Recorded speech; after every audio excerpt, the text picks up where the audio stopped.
Vamos lá, o negócio é sério, gente. É sério. Vamos lá, próxima questão. Zabina, mas só mais uma pinceladinha nisso, quando a gente estuda, né, igual eu comecei a estudar sobre princípio inteligente, literalmente, o que representa isso na nossa evolução, né, que dentro do que você traz nas aulas do VAC, a gente está pegando esse gancho. E aí, dentro desse assunto que surgiu aqui agora, a nossa responsabilidade, ela vai além do que nós chamamos de consciente, que é uma fração, não é isso? Do que podemos ser ainda consciente, correto? Então, a responsabilidade nossa bate dentro do próprio capítulo de Lucas 17, você citou agora mesmo, dos escândalos, né?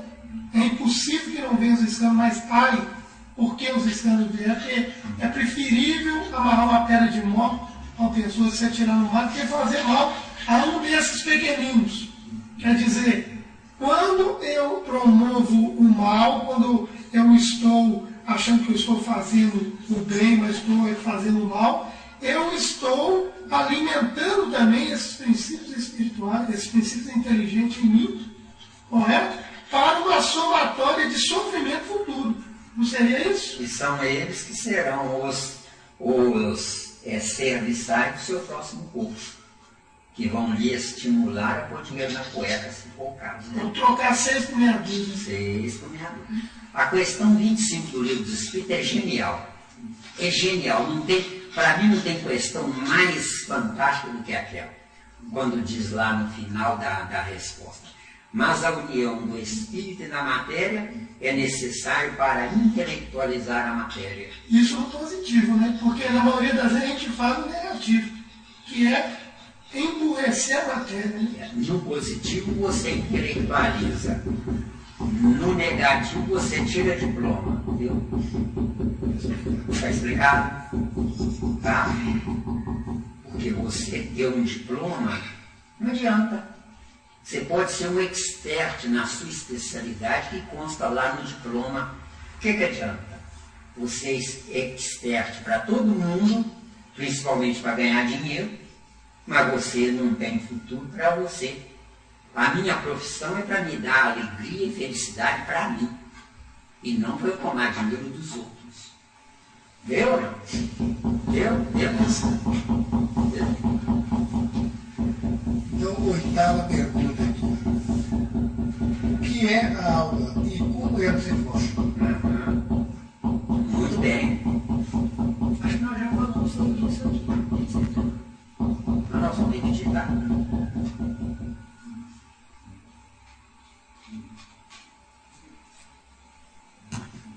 Para nós entrarmos na vida, tem que existir movimento. Esse movimento são dois movimentos contrários que se atritam. Força centrífuga que vai. Força centrípeta que espera e recebe o atrito da força centrífuga. Agora, o nosso corpo de carne é composto de 10.000 quatrilhões de átomos dentro, separados por uma fronteira chamada nossa epiderme. E do lado de fora dessa fronteira tem lá 10.000 quatrilhões de átomos, também do lado de fora da fronteira, esperando que os que estão dentro morram para eles tomarem o lugar deles. Agora, a aura ela é correspondente à velocidade do pensamento. Quando eu estou bem no positivo, meu pensamento é livre, circula livre, estrada boa, não é? Agora, quando eu estou mal, eu estou numa estrada esburacada, onde eu tenho que reduzir a velocidade do meu pensamento. Numa estrada boa, o meu pensamento rápido faz com que os átomos viajem, os átomos do lado de fora, viajem na mesma velocidade do meu pensamento. Agora, se eu estou no negativo ou no mal, ou querendo levar vantagem com alguém, eu reduzo a velocidade dos meus átomos, porque eu vou para uma estrada negativa. Aí os átomos do lado de fora viajarão acompanhando a velocidade do meu pensamento, viajarão numa velocidade menor. Numa velocidade menor, o atrito é menor. Então ficam trevas. Numa velocidade maior, o atrito é maior. Fica luz. Deu aí? Quanto maior o atrito, maior é a chama. Deu? Já deu aí? Tem dúvida? Tem dúvida? Isso aí é como o que a aura representa, né? A aura não faz diferença nenhuma, se é que a pessoa fez essa pergunta tendo sob esse prisma. A aura não faz diferença nenhuma. Seitas religiosas lá do Oriente falam que a aura é importante. Não. O importante é a usina geradora dessa luz do lado de fora. Certo? O que é meu perispírito? Meu perispírito, se eu não sabendo viver, está dentro do meu corpo. Eu sei viver, vivo corretamente, o perispírito pode se dilatar, pode abrir-se, força centrífuga. Ele se abrindo, ele fica livre do lado de fora. Ficando livre do lado de fora, os átomos que estão em volta do meu corpo, esperando a vez para eles entrarem, recebem a energia psíquica do meu perispírito. Essa energia não para o lado de fora. Quando esses átomos entram, já não precisam mais entrar na fase de aprendizado dentro do meu corpo. Eu não passaria por dor de cabeça, por tonteira, não é uma noite ruim. Entendeu? Entendi. Porque se entrarem poucos átomos por dia no meu corpo, a gente pode considerar 1 bilhão.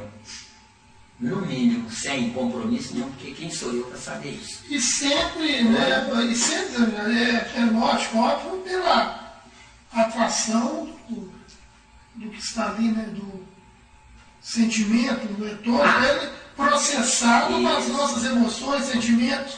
Bem lembrado, que eu não estava lembrando disso.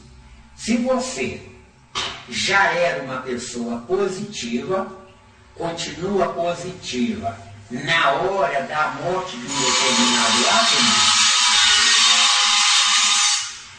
se você já era positivo, continua positivo. Na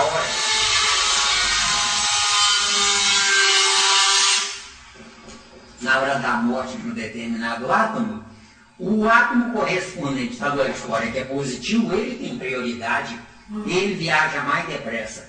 Lembra-se da viagem do espermatozoide até o óvulo? Não viaja mais depressa? O átomo também é a mesma coisa. Porque cada átomo que você substitui no seu corpo, você está renascendo novamente. Deu aí? Então podemos considerar um processador natural de princípios intelectuais. Perfeito. Ou seja, Deus não fica vigiando ninguém. Deus tem a máquina para funcionar para se vir. O seu perispírito já é o decodificador da sua vida. Ontem, hoje, amanhã e sempre. Deu? Está dentro da lei. Hein? Que assim seja. Está dentro do Eu automático. assino embaixo. Eu assino embaixo. Tem coisa que eu não assino embaixo, mas isso eu assino embaixo. Foi? E está dentro do automático da lei mesmo, né? Dentro do automático da lei. Que vai ser determinado com o que sentimos, se é positivo ou negativo. Deus é tão esperto que eu fico imaginando, né, a esperteza dele, né? Deus não move uma palha, que está tudo no nosso perispírito. Está entendendo? Então, vocês que estão aqui nesta casa e que querem aprender corretamente, não precisam concordar comigo, mas usem isso como mais uma opção. Eu digo que Deus não move uma palha, porque Deus já nos deu um fragmento da inteligência dele que está em nós. O que é Deus ao pé da letra? É a humanidade dividida em parte da inteligência total de Deus, dividida em pedaços, onde cada um está no seu pedaço. Aliás, eu vi um bolo de aniversário entrando aí, né? O que é esse bolo de aniversário? Dividindo nas partes, com todos nós aqui, cada parte representa a amizade com a aniversariante.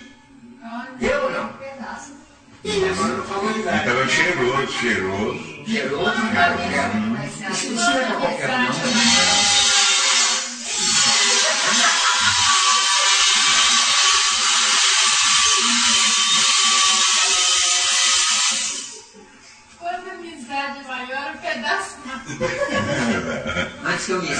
gente, você é gulosa, né? Não posso nervoso, imagina. Eu vou puxar o seu tapete. Quando a gente ama, minha querida, o importante não é o tamanho do pedaço. Não, claro que não, concordo. Basta o sabor que sobra no ar. Basta o sabor, para quem é muito evoluído. Basta o sabor que vai ficar aí. Deu bem? Zé, chefe. Então, a nona pergunta fala o seguinte: qual a diferença do princípio inteligente do corpo biológico e do corpo perispirítico? Boa.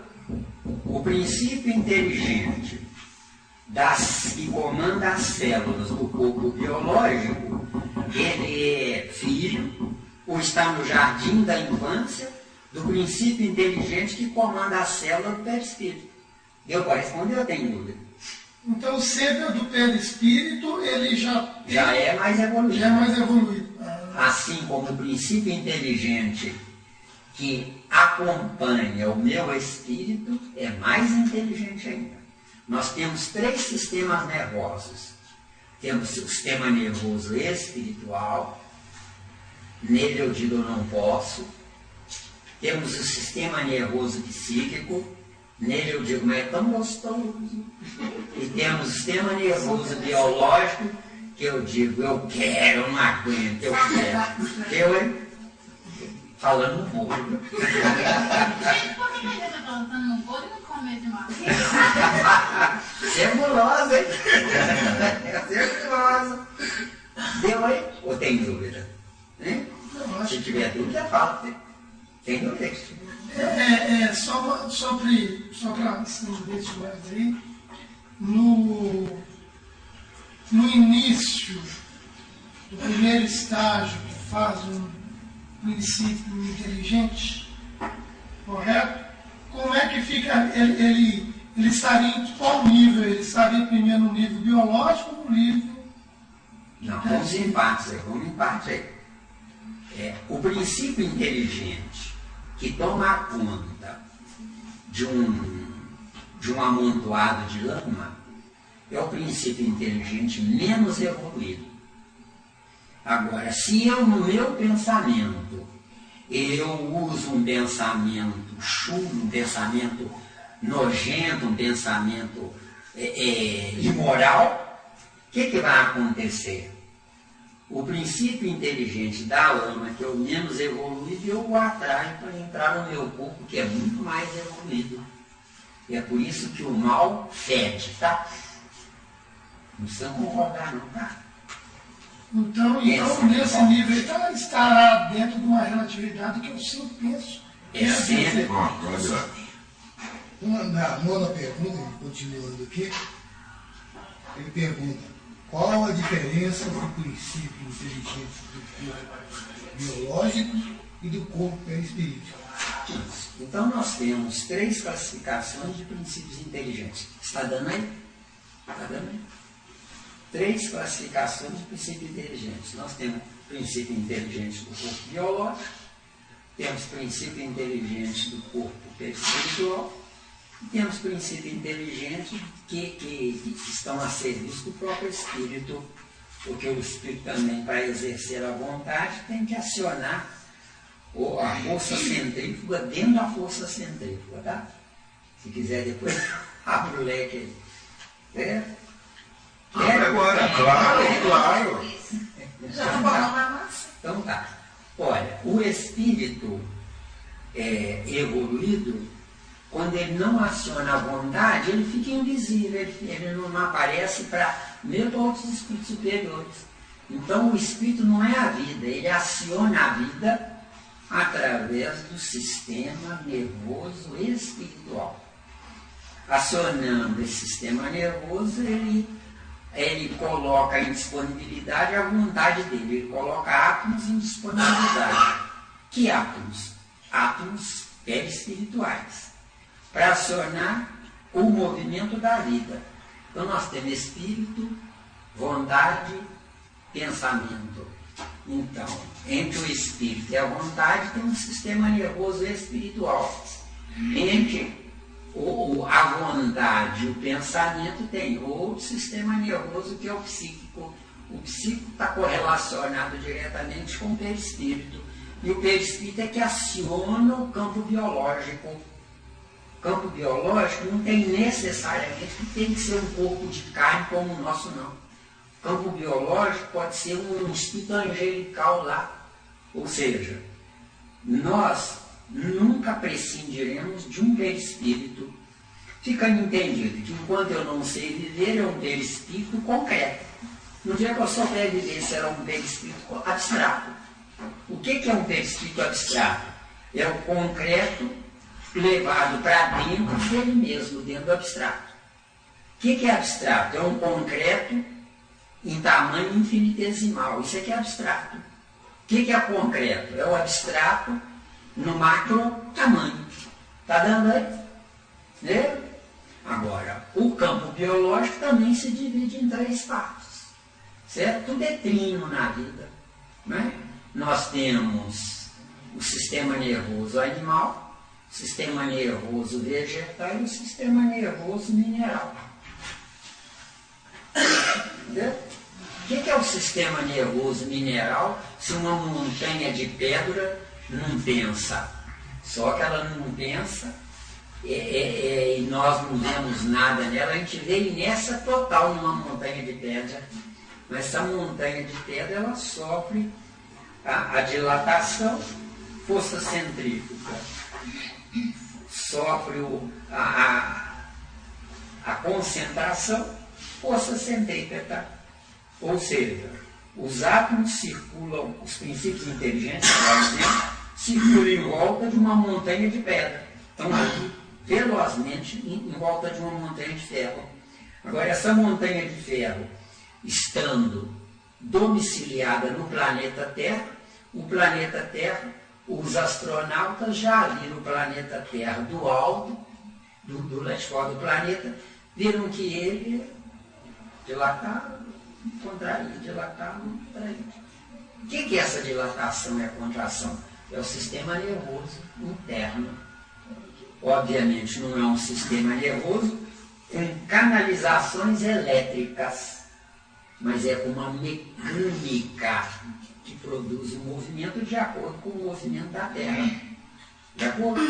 Seria os movimentos das placas tectônicas, né? Os subdutos. Também, não é? Porque as placas tectônicas, elas fazem um movimento não de dilatação, mas ela faz uns movimentos de acomodação. Porque quando a gente fala, por exemplo, em maré alta, não é a água que subiu, é a terra que desceu. Entendeu? Por causa dos 23 graus de giro. De acordo? Eu não sei como a ciência humana fala sobre isso. Depois, se você quiser olhar, vai ser bom. Entendeu bem? Então, erradamente dizem maré alta. Não existe maré alta. É os 23 graus que desceram. Desceram por quê? Que é para poder haver a umidade espalhada em todo o planeta. Lubrificação. Isso, que é para evitar que o calor do centro da Terra ele faça a crosta da Terra trincar, certo? Então a água que penetra é para poder, certo? Isso. E a água no subsolo é uma água salgada que filtrou. O sal, os cristais de sal, né, cloro e sódio ficaram para trás. Deu bem? E a Lua tem alguma influência nisso tudo? Não? Eu acredito que tenha, não é?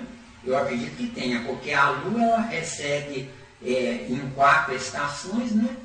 É porque ela se coloca em pontos estratégicos, onde deixa passar mais claridade ou menos claridade.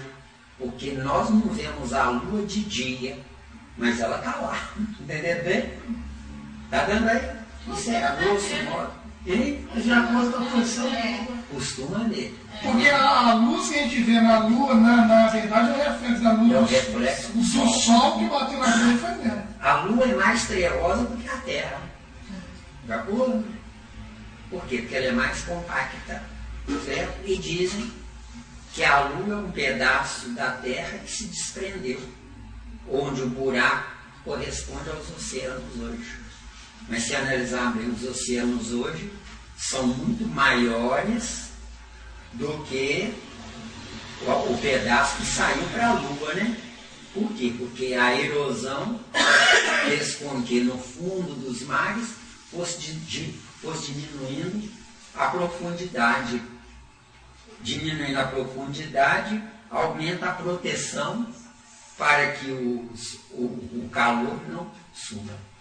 Já pulou?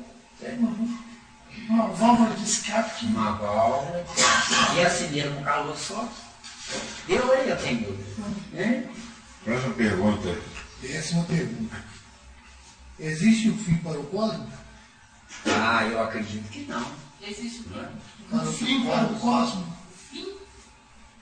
Eu acho que não. Porque o que acontece é o seguinte: quando o planeta Terra se desintegrar, a matéria-prima do planeta Terra será cemitério de elemento atômico com outro planeta. Seu corpo mesmo, como se quando você nasceu, sua mãe botou você no colo e disse: olha que neném bonitinho, né? Não. É defunto reciclado no novo corpo como você que nasceu. Entendeu? É pura realidade. E eu também, vocês também. Eu? Reciclação de defunto. Defunto. Nada, meu filho, tá? Ué. Neném que neném, bonito, nem assim, né? A gente beija, abraça e lambe. Dá uma E mordidinha. é defunto que morreu. Que é a mesma matéria. E graças a Deus que eu não sabia disso. Agora que eu tô sabendo. A boazinha tá certa, né? Nada se cria, nada se Nada perde. se cria, nada se perde. Deixa eu tirar a blusa porque esquentou. Blusa poderosa, né? A coisa. Não é só a blusa, às vezes é a pressão. Com certeza. Pressão atômica. Com relação à pergunta aqui, se existe fim para o cosmos, tá? Respondido? Alguém tem Tem mais dúvida alguma aí? Então, 10ª pergunta. Jesus afirmou que ele era a verdade. Sócrates disse: só sei que nada sei. Quem está com a verdade? Chique demais, né? Chique lá. Adorei. Jesus lá em João 8, 31 e 32 diz lá lindamente, né? Conversando com os discípulos, né? Ele diz, na condicional: se vós permaneceres na minha palavra, verdadeiramente sereis meus discípulos, e conhecereis a verdade vos libertará. Então, Sócrates veio 400 ou 500 anos antes de Jesus, né? Então ele só podia ser mentira. Porque quando Jesus veio e falou no futuro para essa verdade, ou seja, verdade é tudo que é. Mentira é tudo que eu não sei. Deu aí? Mas que não deixa de ser uma verdade, né? Olha, boa, acontece o seguinte, para eu chegar à verdade de Jesus, eu tenho que me viajar na minha verdade, que é mentira para Jesus. Ficou claro aí? Deu? Deu sim. Porque a minha verdade, eu juro que é verdade. Mas para Jesus é mentira. Agora, Jesus respeita a minha mentira que é para ele. Por que ele respeita a minha mentira? Porque ele sabe que um dia eu me nivelarei a ele. Quando eu me nivelar a ele, ele já estará lá na frente. Ou seja, a humanidade é inferior a Jesus. Só que Jesus, quando passou pelo mesmo canal que nós estamos viajando, né, a verdade dele era igual à nossa. Porque eu não posso ir à verdade sem que o meu implemento de conhecimento e de evolução chegue lá. Certo? Verdade é tudo que eu não sei. mentira é tudo que eu sabia, viu? Então estou na água porque eu não estou nem na mentira nem na verdade. De acordo? Tem da cruz e espada. Isso. Verdade é tudo que eu não sei. Isso aqui é verdade. Mentira é tudo que eu sabia. Então o que eu sei? Nada. Eu quero que falou sobre Sócrates aí. Deu? Verdade também pode ser tudo aquilo que eu acredito. Com certeza. É tudo aquilo que você acredita. Né? A gente não escuta coisas absurdas de uma pessoa ingênua, ignorante ou simplória, não é? Para ela é a verdade. A gente escuta uma pessoa falar o português, aí, um português horrível que chega a doer nos ouvidos, não é? Mas é verdade para ela. Então, ela não precisa de mim para ensinar a ela, mas eu preciso dela para ter paciência, porque o que ela faz de errado eu já fiz antes. Então o que ela faz de errado hoje fui eu que ensinei, viu? É horrível, né? Escutar um tal de Zé Miranda, né? É verdade, é o dedo na ferida, né? Claro. Então, gente, nós temos que ter paciência com todo mundo. Porque se eu não tiver paciência com todo mundo, como é que eu posso querer que os anjos do céu tenham paciência comigo? O que vocês acham? É dando que se recebe. Né? O tolo pensa que é dar coisas. Dar coisas não é comprar Deus, é adiar o meu encontro com Ele. Entendeu? Frase muito Ou não? boa. Hein? Frase muito boa. Aqui, falando aí de verdade, ainda lembrei aqui de São Tomás de Aquino, quando fala que a verdade é a adequação do pensamento à coisa real. Isso, agora a coisa real tem como essência a realidade. Qual realidade? Aí tá, né? Isso. Ponto-chave. Qual a realidade? É porque a realidade vai cair também no campo da relatividade. Que é real para você, pode não ser para mim. Agora nós estamos entre a cruz e a espada. Isso.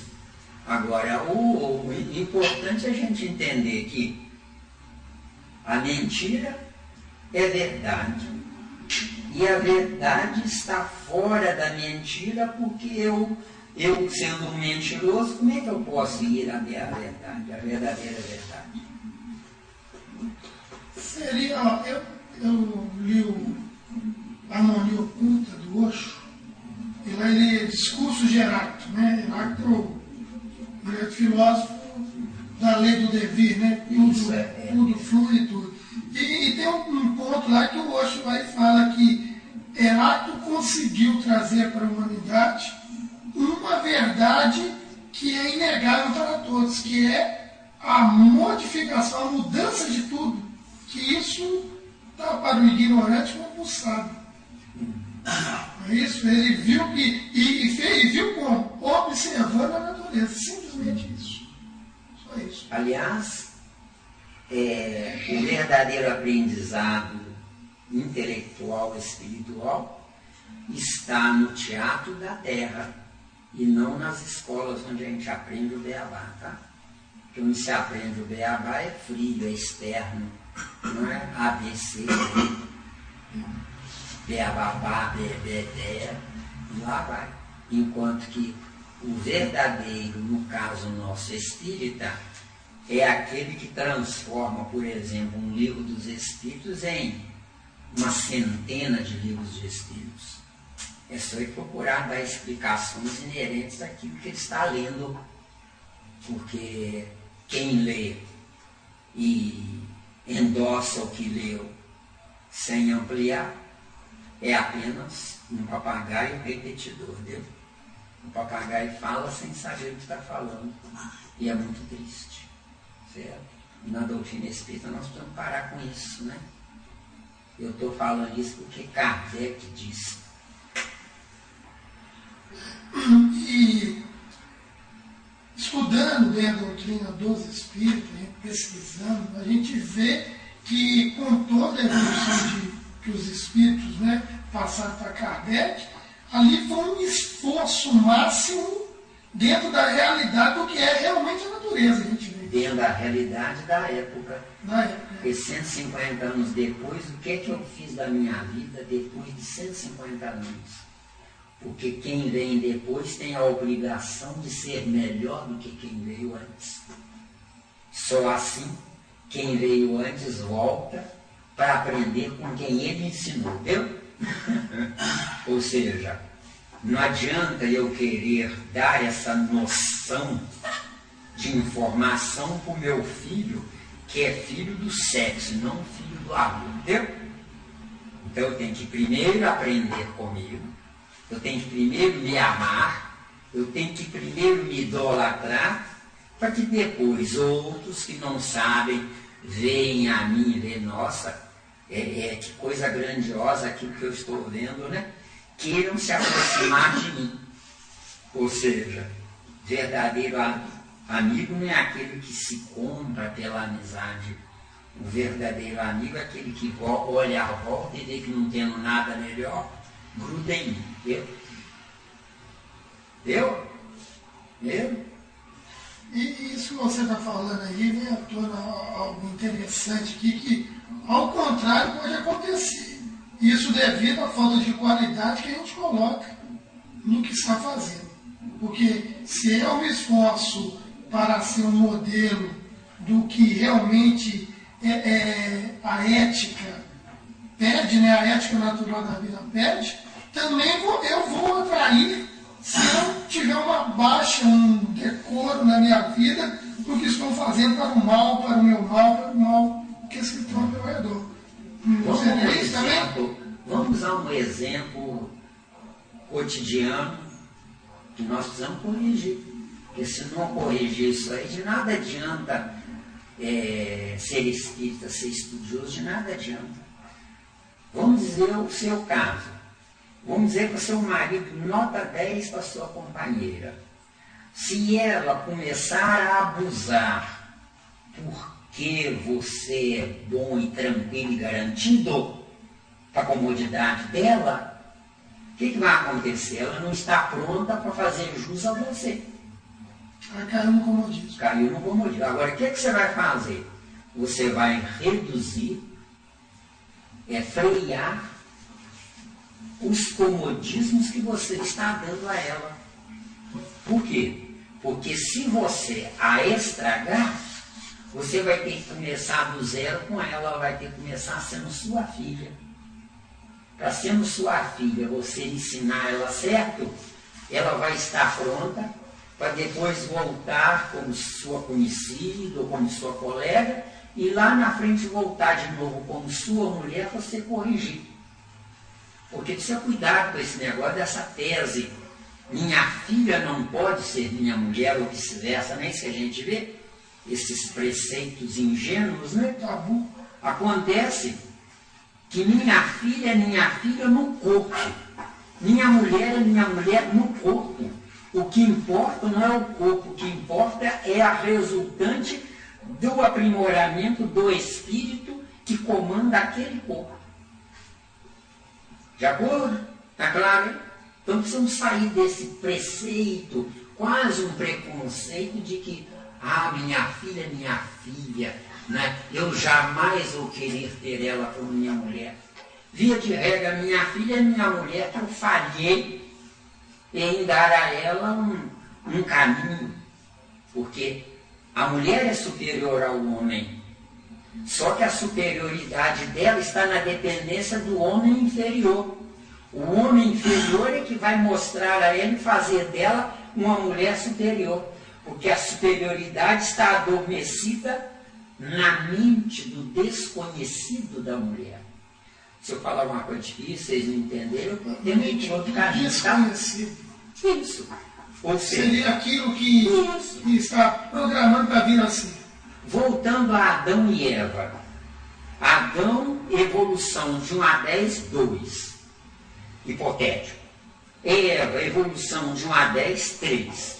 Então Eva é superior a Adão.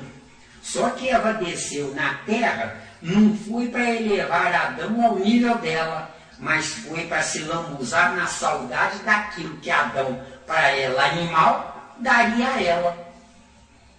que a gente dá o nome de sexo. Pecado original, né? O pecado, aí garoto, pecado original. Agora, o sexo é divino, quem goza é o Espírito, então não há pecado nenhum. Agora, se eu deprecio a mim mesmo, descendo a um nível inferior para me lambuzar de saudade do reino animal, ao invés de eu elevar Adão ao meu nível, Eva, eu desci ao nível do Adão. Então a mulher é superior, mas se fez inferior. E hoje tem aquela informação lá, condor parirás. Esse condor parirás não é a hora da criança sair do útero, não. Esse condor parirás é o filho que vai ser indigno daquela mãe que gerou ele. Tá dando? Então quer dizer que a essência do sexo, ela é pura. É pura, é divina, é celeste. O que apodrece ela, então, quer dizer que é o canal que a gente Isso canaliza. é um instinto onde eu não estou preocupado em fazer a minha companheira feliz, mas eu estou preocupado que ela me faça feliz. Deu?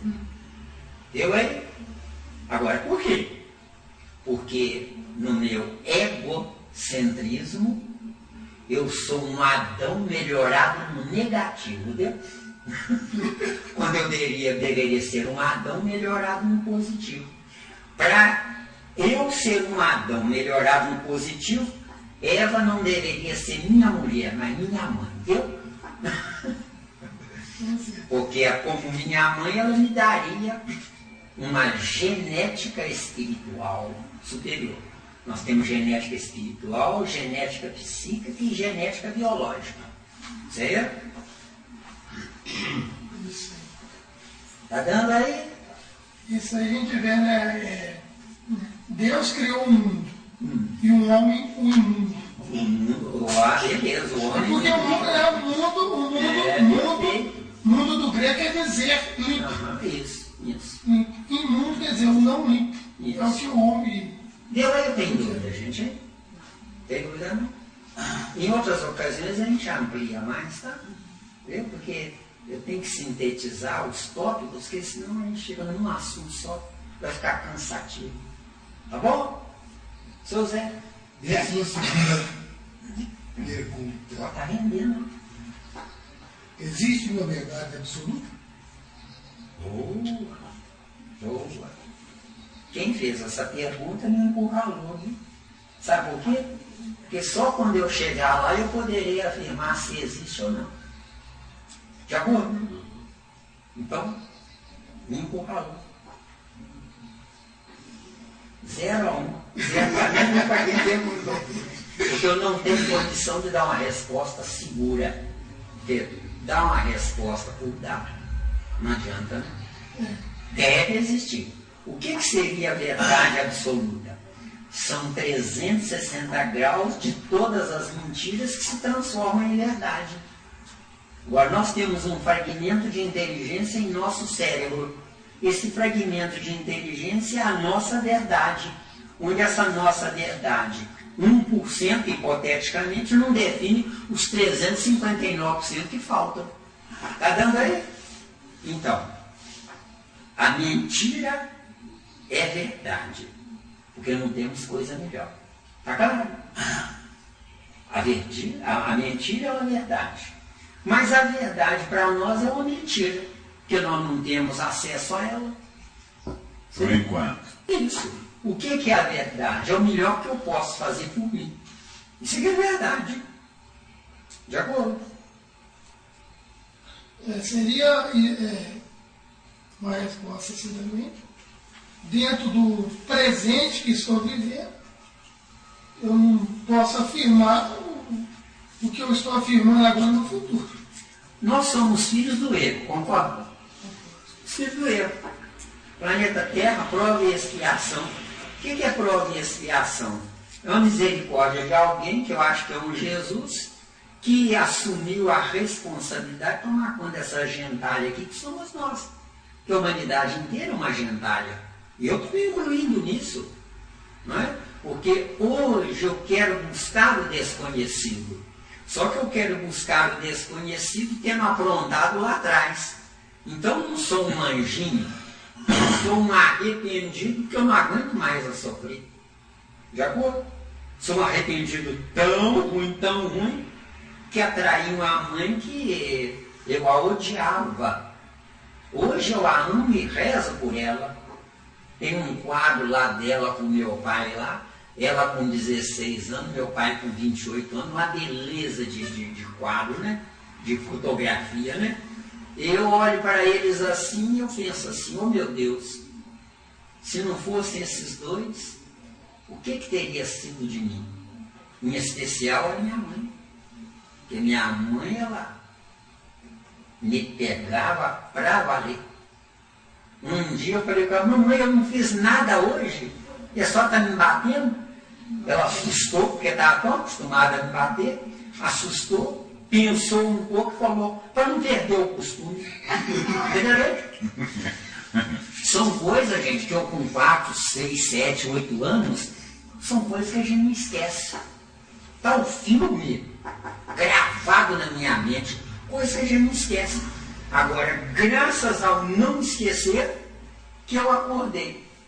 Porque eu podia ser um sujeito devasso e muito inteligente, como eu poderia enveredar por um caminho de Kardec, entendeu? Mas se arrependeu, está perdoado. Olha, obrigado. Poética, né? Poética. Estou falando como mamãe, gente. Temos aqui uma proposta de Deus. Pode repetir? Poético, Eu falei romântica. Não. Emocionei. Não vai Não perdoar. entendi que ela está profunda. Não é? Né? Profundidade. É igual sombra hoje. E eu sou Oi, gente. A vida é muito bonita. Deus é tão grandioso que eu não sei como é que ele interfere a tal magnitude que coloca no nosso caminho as pessoas erradas. De acordo? Porque somente as pessoas erradas nos dão oportunidade ou perspectiva da gente ver que a gente também está errado. Porque o importante não é a outra, é a pessoa errada. Por que Deus me humilhou, me colocou junto da outra pessoa errada? Não, Deus não me humilhou. Deus me ama tanto que quer que eu sofra até eu acordar, entendeu? Agora E quando a gente acorda, eu estou falando isso por experiência, é uma felicidade tão grande. Ah, com certeza. Deus do céu, estou falando Com isso porque eu certeza. chorei tanto quando eu percebi que eu tinha acordado. Boa felicidade que foi, viu? Foi maravilhoso.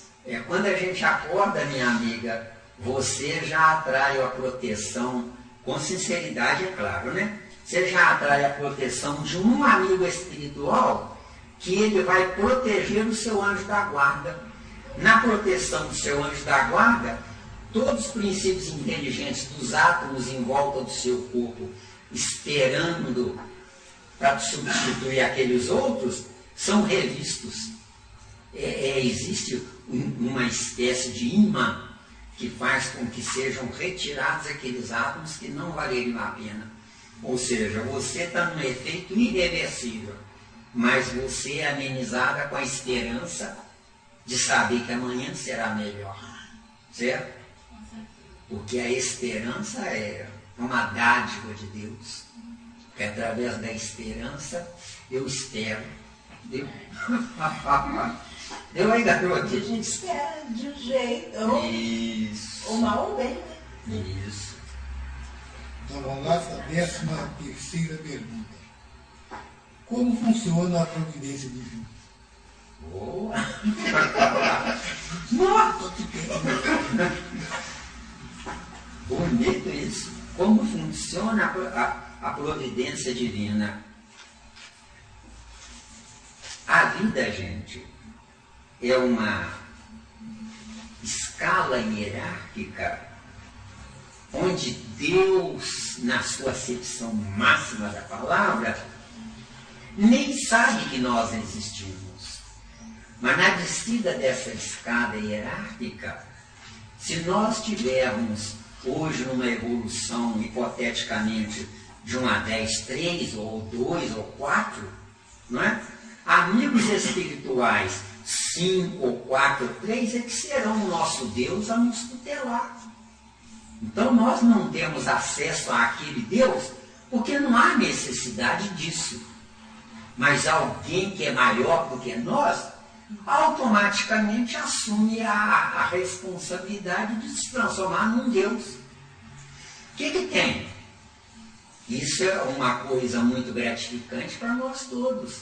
Nós, numa casa espírita, gente, a gente não precisa abrir a boca para ninguém, não precisa falar nada para ninguém. A nossa presença, quando verdadeira, nós já temos 10.000 quatrilhões de átomos em volta de nós, e tem gente que fala assim, quando fulano vem aqui, a energia fica uma paz aqui. Por quê? Porque nós, mesmo num corpo negativo, numa vida negativa, numa lei de causa e efeito via de regra horrorosa, o nosso querer nos corrigir já faz com que o Criador nos use como um polo de tranquilização, de tranquilizador para o ambiente que a gente estiver. Já bom? O que você aprende aqui? Com certeza, se você é enérgico com seus comandados, mas é humano, não é? O que vai acontecer? Eles vão morrer de vergonha de errar na sua presença, viu? Eles às vezes nem abrem a boca porque ainda tem orgulho deles, tem uma série de coisas. Eu aí? Então, o que acontece? Ser espírita, gente, é uma responsabilidade inimaginável, onde nessa responsabilidade nós temos o nosso precursor, chamado Kardec, onde ele deu o pontapé inicial. Muita coisa no Livro dos Espíritos nós hoje corrigimos, mas sem desmerecê-lo. Porque quando ele veio, na solidão dele, ele nos trouxe essa maravilha que é a doutrina dos Espíritos. Agora, o que nós espíritas fazemos dela? Essa é que é a grande indagação. Eu não existo para ser espírita, para incomodar os outros. Eu digo para vocês, fazem de tudo para manchar o nome da doutrina espírita. Fazem de tudo. Então o que eu digo para vocês? Não digam para os outros que vocês são espíritas, não, para não ofender os outros. Se perguntarem, digam, eu acredito em Deus. Não precisam fazer nada disso. Porque nós somos espíritas para Deus e não para os outros. Porque na Terra o que existe é uma competição burra. Certo? Eu quero ser o melhor, eu quero ser o maior, a minha religião é que é a tal. Certo? Eu já fui convidado para ir assistir uma missa e eu fui. Na hora de ajoelhar, eu ajoelhava. Na hora de dizer amém, eu dizia amém. Quer dizer, eu não tenho nada com aquilo. Agora, a pessoa que me convidou é uma pessoa humilde, sabendo que eu era espírita, e me convidou. Por que ela me convidou? Porque alguém mandou ela me procurar para eu dar umas orientações a ela. E a primeira orientação que eu disse para ela, porque ela disse, eu vim aqui pedir orientação do senhor, mas eu sou católica. Eu falei, o que tem isso? O catolicismo não está conectado com Jesus? Não está conectado com Deus? Ah, sim. Então, eu também estou. Agora, esquece a minha fé. Porque, aliás, quem sabe viver não precisa ter fé, não, tá? Quem sabe viver é um polo, é um pronto-socorro espiritual, onde todas as pessoas que tenham fé irão ser abastecidas com a nossa energia. Já bom?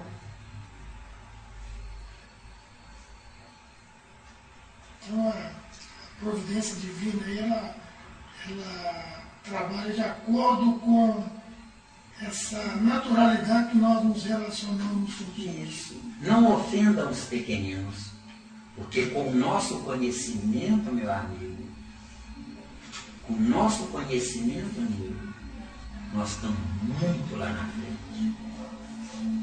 Mas o que adianta nós estarmos muito lá na frente, junto de quem está muito lá atrás? Não adianta nada. Então, em espírito, eu estou muito lá na frente. mas no corpo eu tenho que respeitar quem está muito cá atrás. Entendeu bem? Então, como é que age a providência divina? Nos permitindo que a gente tenha esse argumento para trazer para vocês, entendeu? Que é o melhor que eu posso trazer. Se é a verdade, não sei. É porque dentro que a gente estuda, a gente busca, né, o sentido disso tudo aí, não pode haver um privilégio aí do nada. Tudo tem que nascer mesmo dentro de uma promoção, né, que a pessoa se faz nela. Tanto que nós temos o exemplo. Senão fica tudo parado. Tanto que nós temos o exemplo nele de Jesus.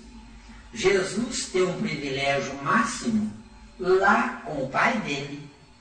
Agora, nós aqui, ele teve um privilégio mínimo com o nosso pai, chamado Caim. Entendeu? Que não deu refresco. Não deu refresco. Então, mas era isso que Jesus queria. Porque sacrificando um corpo de carne, 10.000 quatrilhões de princípios inteligentes do corpo de carne de Jesus, eu assino embaixo isso, está dividido na humanidade inteira. São 6 bilhões. Para 10.000 quatrilhões de princípios inteligentes, tem pelo menos uma dúzia de Jesus com cada um de nós. Entendeu? Aquele que é mais evoluído, que é mais avançado, são princípios inteligentes do cérebro de carne de Jesus. Aqueles que são menos evoluídos, a gentalha humana, são princípios inteligentes que tomam conta da sola do pé deles. Viu aí? E nessa muvuca toda aí está o princípio inteligente aí decidindo, né? O princípio inteligente... Que eu sou. O princípio... você. O que eu sou. Mas é a consciência. Os princípios inteligentes, Leonir, que estão no seu corpo, obedecem à sua ordem, ao seu comando. Só que eles obedecem sabendo que está errado. Mas obedecem. Sabendo que está errado, eles vão ficar incomodados onde estão. É onde aparecem doenças, onde aparece mal-estar, onde aparece tristeza, angústia. Entendeu bem? Mas esse atender ao meu lado errado, ele, no fundo, ele está atendendo à expressão do meu ego, não do que eu sou, de fato, da pureza, da essência que foi feita. Pois é, mas a pureza e a essência que você foi feita, você foi feito de Deus para Deus, e não de Deus para você. Não, isso mesmo. Ele não está correspondendo a isso. Olha lá, olha. O que está escrito lá? Está sedimentado o conhecimento adormecido. Ou seja, Deus me deu a inteligência de um Deus. Só que eu é que tenho que despertá-la, não ele. Viu? É por isso que Deus não se intromete. Está dando aí? Está muito cansativo, gente? Está muito cansativo, não? Então vamos lá, garoto. Se não está cansativo, nós estamos aqui a 14ª e última pergunta de hoje. Temos noção real do que é a consciência? Olha, se nós tivéssemos noção real do que é a consciência, o nosso lugar para nós morarmos seria um mundo ditoso, jamais um planeta de provas e expiações. Porque o que é a consciência ativa? A consciência ativa numa sociedade, essa sociedade não necessita de polícia, de prisão. Você está aflito, você ia ficar desempregado, tá? Polícia, prisão, juiz, advogado, entendeu bem? Político, entendeu? Não, talvez tivesse, mas seria político com consciência e não com cueca. Deu aí? Cueca blindada. Cueca blindada. O garoto falou aqui. O cara aí. Tem dúvida, né? Mas o leque aí na questão de consciência, como é que ela, se ela tem realmente um desenvolvimento, como é que ela cresce, o que é isso chamado realmente consciência? Assim, enquanto, Nilo, eu depender da acidez da Terra, eu me transformo numa criatura negativa, porque o positivo, ele precisa não de acidez, mas de alcalinidade, porque o que é ácido precisa manter vivo o que está morto, que é ácido, enquanto que o alcalino mata depressa o que está vivo. sai do esquerdo e cai na brasa. Hein? Sai do esquerdo e cai na brasa. Isso. Você quer que amplie um pouco? Então vamos lá. Veja bem, presta atenção com bastante calma. Quando você está tensa, você tem quase que aquele ímpeto de fazer alguma coisa para agilizar, para gastar energia. Então, para gastar energia, você precisa de se alimentar mais. Entendeu? Agora, quando você está alcalina, quando você está positiva, às vezes 10% do que você usa é mais que suficiente. Entendeu? Entendeu aí? Então, consciência, né? É me oferecerem uma riqueza inimaginável e eu ter a coragem de dizer não. Sabe por quê? Porque enquanto eu não sei viver, eu tenho que correr atrás do ouro. No dia que eu souber viver, no ouro é que vai correr atrás de mim. Entendeu? Dentro da realidade que a gente vive, quando a gente começa a ter um senso crítico no caos existencial aí, a gente pode notar com toda a evidência que o que nós achamos que é consciência não é a verdadeira consciência pela nossa falta de evolução. Isso. Você não concorda? Enquanto você vê esse caos e ficar até sofrido, isso é um bom presságio, não é? Porque triste é quando a pessoa vê o caos e pensa que se dane, ele se fecha na casa dele, bora um muro bem alto, se não fosse suficiente para uma cerca elétrica, e lá vai na parafernália toda para tentar se proteger. O certo é eu estar no meio de criaturas com as quais eu possa deixar as portas escancaradas, porque elas são tão dignas quanto eu. Certo? Porque se existe na Terra hoje, por exemplo, ladrões e assassinos, não é porque eles estão errados, mas é porque eu ignoro que eu é que sou o promotor do erro.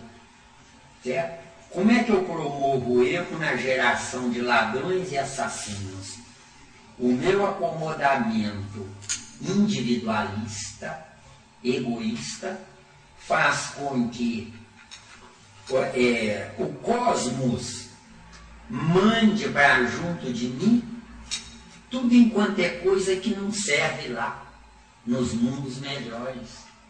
Se a Terra se melhorar, não nascerão nunca mais ladrões e assassinos. Para onde é que eles irão? Para um mundo que não saiba o que a Terra sabe. Quando eu digo a Terra, não é o planeta, eu digo a humanidade. Porque a Terra é a roupa da humanidade. Deu? Tá bom? Como o meu corpo é a roupa do meu espírito. Deu, hein? Por isso, por essa declaração, a gente vê uma parecência aí com o que é a consciência e o que é a verdade, né? Para serem primas, né? Isso, quando você usar com a máxima intensidade a sua consciência, você ainda não saberá o que é a verdade, mas a verdade estará disponível, só que você não tem olhos de ver e os seus 5 sentidos não estão agrupados em